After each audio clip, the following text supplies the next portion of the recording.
Hello. In this video lesson, we've got a few great tips for you on using the cloning tool and healing tools to remove sensor marks and get rid of distracting objects like the sheep feeder here in our landscape. And we'll come up with something that looks a bit like this, where you can see we've removed the sensor marks, we've got rid of that distracting sheep feeder, and we've also lowered the tree line in the background here to make the foreground bush stand out. If I just switch between my cloning before image and my cloning after image, you can see the difference that makes over here. So let's go back to our cloning before image here, and before I start, I'm just going to show you a couple of really useful keyboard shortcuts that will help speed up your retouching workflow. Now obviously with retouching, you want to be zoomed in nice and close, and you can zoom in very quickly by holding the Command or Control key, that's Command on a Mac and Control on a PC. If you hold that and the spacebar together, then you can click and drag right or left to very quickly zoom in and out over a point. So you can see I'm clicking and dragging over the tree here, but then if I click and drag over the bottom area down here, you can see we can zoom into different areas of the image. And then we can hold the spacebar and drag to move around like that. We can hit Command or Control and 0 to go back out to the full screen. And if I just grab the clone tool here from the tools panel, you can see how I have my brush tip here. It's always good to use a soft edge circular brush when using the clone tool. So choose a soft edge brush tip like this one here from the brush preset picker. And then you can just use the square bracket keys on your keyboard. The right square bracket key will make your brush tip larger, and the left square bracket key will make your brush tip smaller. So that's a couple of really useful keyboard shortcuts.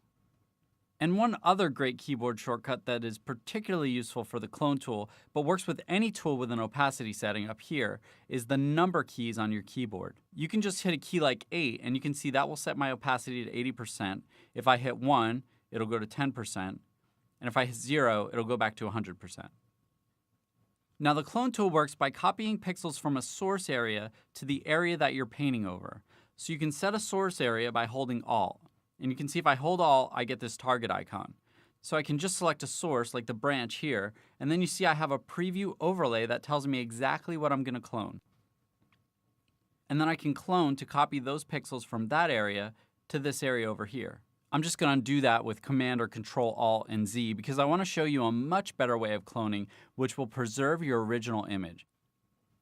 So I'm just going to start by opening up my Layers panel. So I'm going to go to Window, Layers, and then I'm going to click the Create New Layer icon here at the bottom right of the panel just to give me a new empty transparent layer. Let's just double click the layer name here and call it Cloning. And then we can go to the Clone Tool settings here in the options bar. You can see we have Sample Current Layer checked up here. Now we can change that to Sample All Layers, and now I can clone on this empty transparent layer, but sample from my background layer. So let's just zoom into our sheep feeder here. I'm going to hold Alt, and I'm just going to resize my brush tip using the left square bracket key. Then I'm going to hold Alt to sample the grass here, and then I can paint to begin to remove my sheep feeder. And you can see how we're painting on this layer here. So if I turn the visibility of that layer off, you can see we still have our original image underneath. So this is a great way to clone non-destructively. And I'll come back to my sheep feeder in a minute here. I just want to show you how the spot healing tool works in exactly the same way. So I'm going to create another new empty layer there, and we'll call this layer Healing. Then I'm going to go grab my spot healing tool, which you can find over here with the healing tool brush and the patch tool, which are also two very good tools for retouching work. So I'm going to select the spot healing brush tool, and then we're just going to zoom out and go up to the sky over here. And you can see over here we have some pretty annoying and large sensor marks, but the spot healing tool also has the option to sample all layers. So I can click over these marks here to remove the sensor marks. And the spot healing brush works by analyzing the surrounding pixels and then deciding what you want to remove. So it employs a little bit of guesswork, but it usually gets the job done right.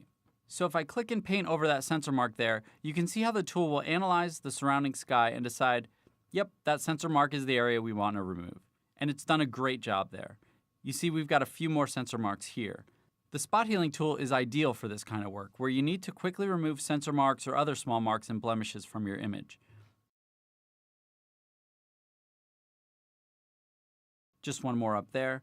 And you can see you can toggle that layer on and off again, and you can see there's our sensor marks, and now they're gone.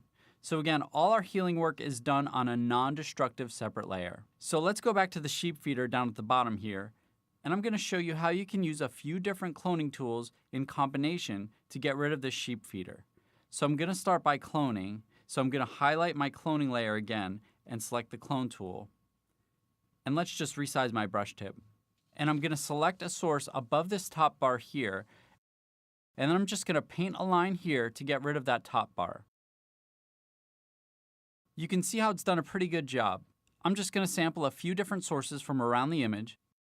So I'm just hovering my finger over the Alt key to sample different sources just to make the area a little less uniform so it doesn't look too obviously cloned.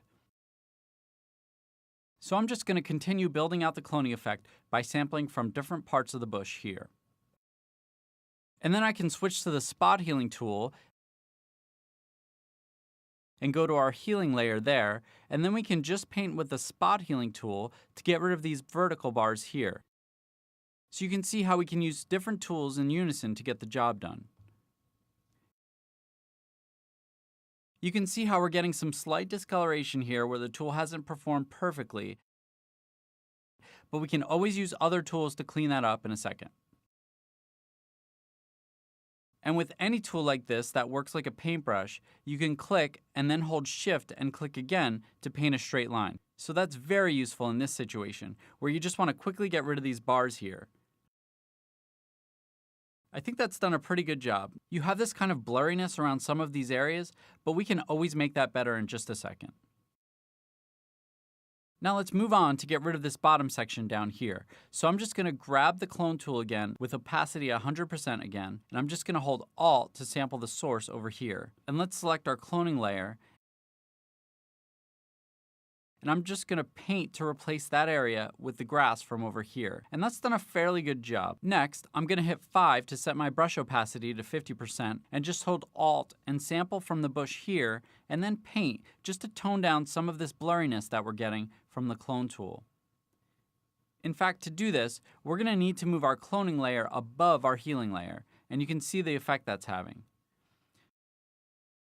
So obviously I'm being pretty quick with this. You can be a little more precise if you need to, but I'm pretty happy with how this is looking. Next, I'm going to sample some of these flowers here and use them to disguise the area that I've cloned.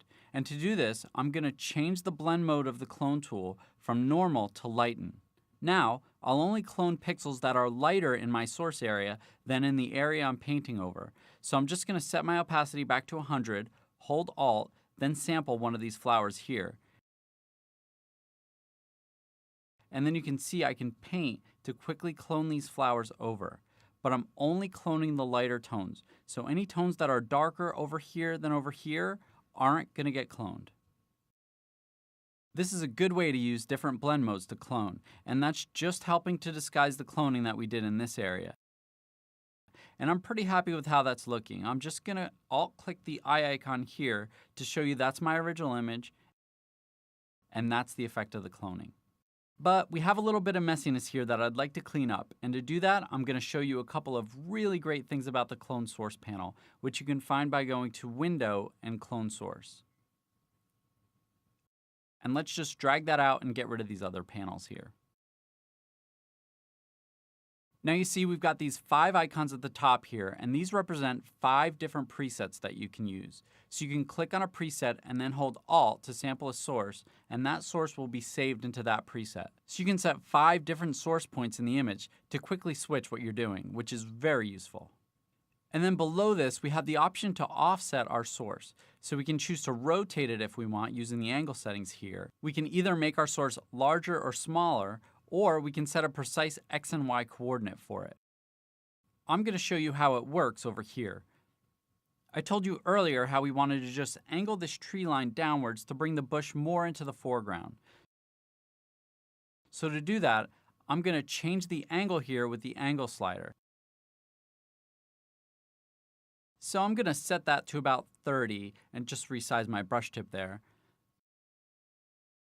Then I'm going to sample this point here.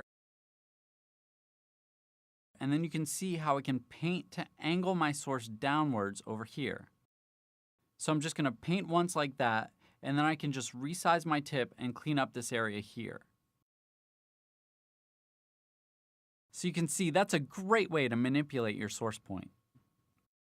I'm going to show you another great thing we can do to manipulate the source point by cloning this area here over this area here that's a little messy. So let's just zoom out slightly.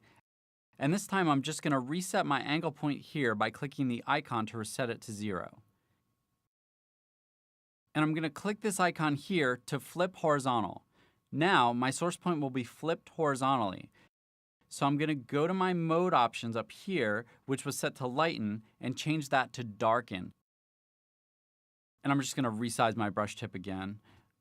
I want to copy these plants here over to here just to give this area a little more detail. To do that, I'm just going to hold Alt and click on this area.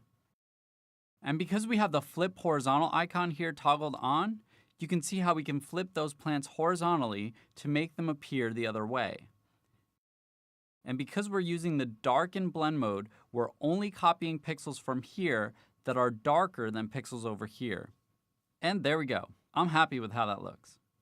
So that's just a few really quick and easy tips for using the clone tool and the healing tools to retouch your images. Thanks a lot for watching.